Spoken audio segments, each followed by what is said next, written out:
নমস্কার বন্ধুগণ, এই দেখুন আমার একটা এই দুধমানের গাছ হয়েছে টবের মধ্যে। কালো কালো দুধমানের গাছ হয়েছে। আজকে এটা কেটে নিয়ে গিয়ে আমি ইয়ে করবো, এই ইলিশ মাছের পাতুরি করবো, ভাপা করবো।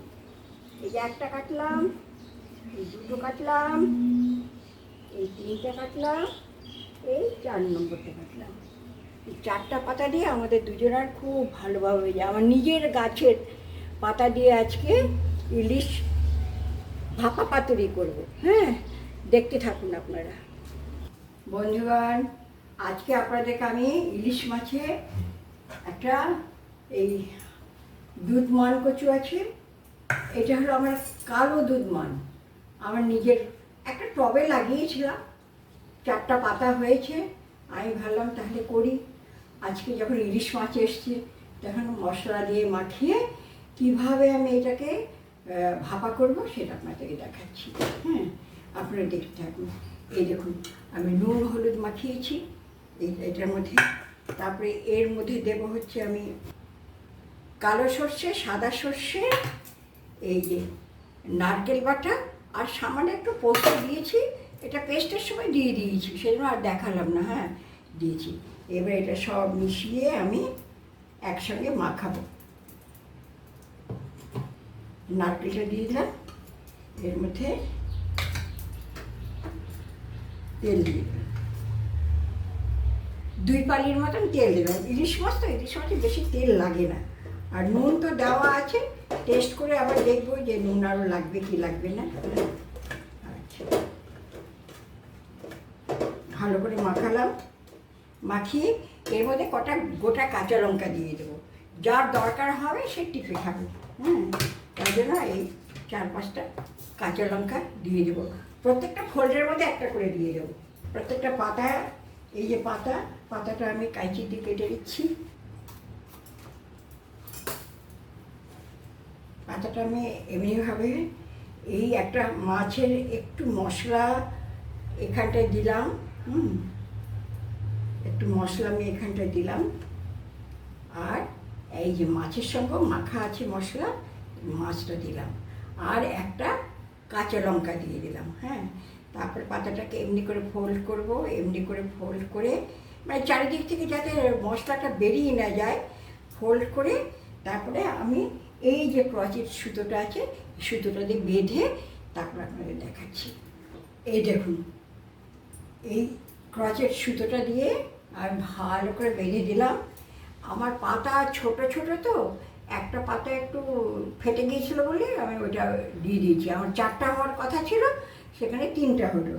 আরেকটা আমি এরকম যেটা মশলা মাখিয়ে ফেলেছি বলে এই বাটির মধ্যে করে পাশে দিয়ে দিলাম। হ্যাঁ, আর এই গামলার মধ্যে যে জল বসিয়েছি, এইবারে আমি গ্যাসটাকে জ্বালাবো। এই গামলায় আমি জল দিলাম, জল দিয়ে এইবারে এই যে ঝাঁঝরি থালা, এই থালাটা না কিন্তু ফুটো ফুটো আছে, ফুটো আছে, এই ঝাঁঝরি থালা দিয়ে দিলাম। এর উপরে আমি একটা ভালো একটা ঢাকনা দিয়ে দেবো। সুন্দর করে একটা ঢাকনা দিয়ে দেবো, যাতে ভেপারটা বেরিয়ে না যায়। ব্যাস সেইভাবে। হ্যাঁ, এইভাবে হয়ে যাবে।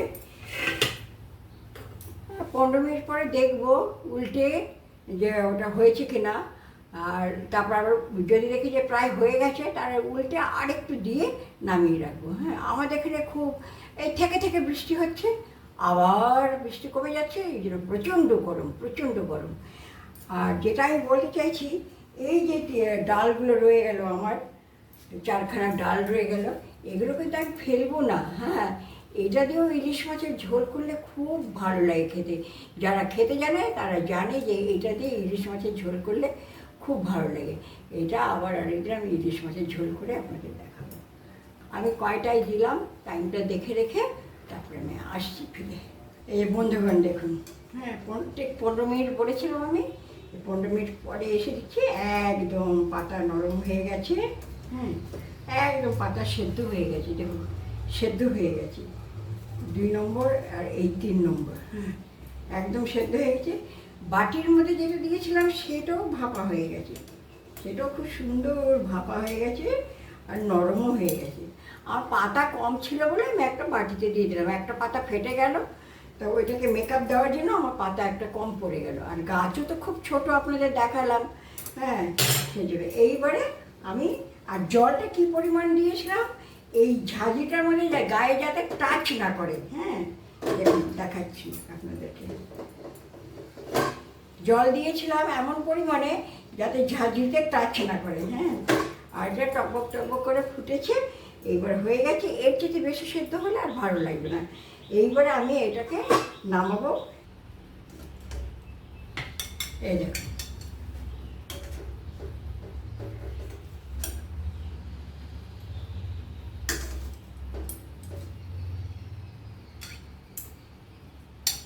এই যে দুধমান পাতায় ইলিশ মাছ ভাপা, হ্যাঁ ইলিশ মাছ ভাপা পাতুরি।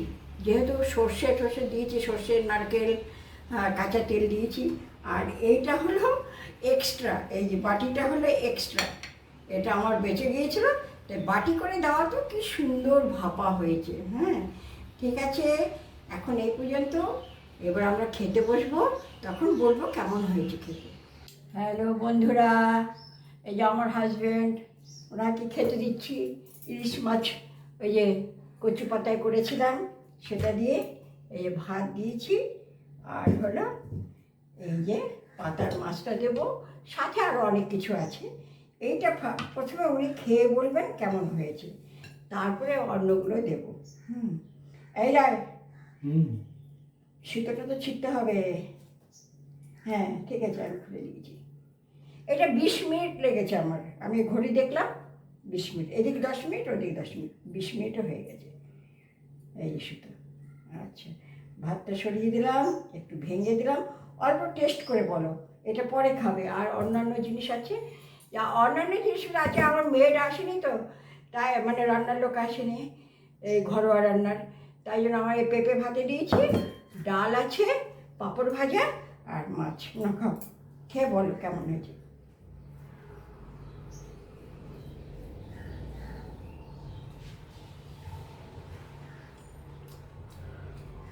লঙ্কা আছে এর ভিতরে, ভিতরে একটা করে লঙ্কা আছে। খুব ভালো কিছু। স্বাদটা কেমন হয়েছে সেটা বলো। হ্যাঁ, আমার এটাতে খেতে খেতেই বা শেষ হয়ে যাবে, আর কিছু না।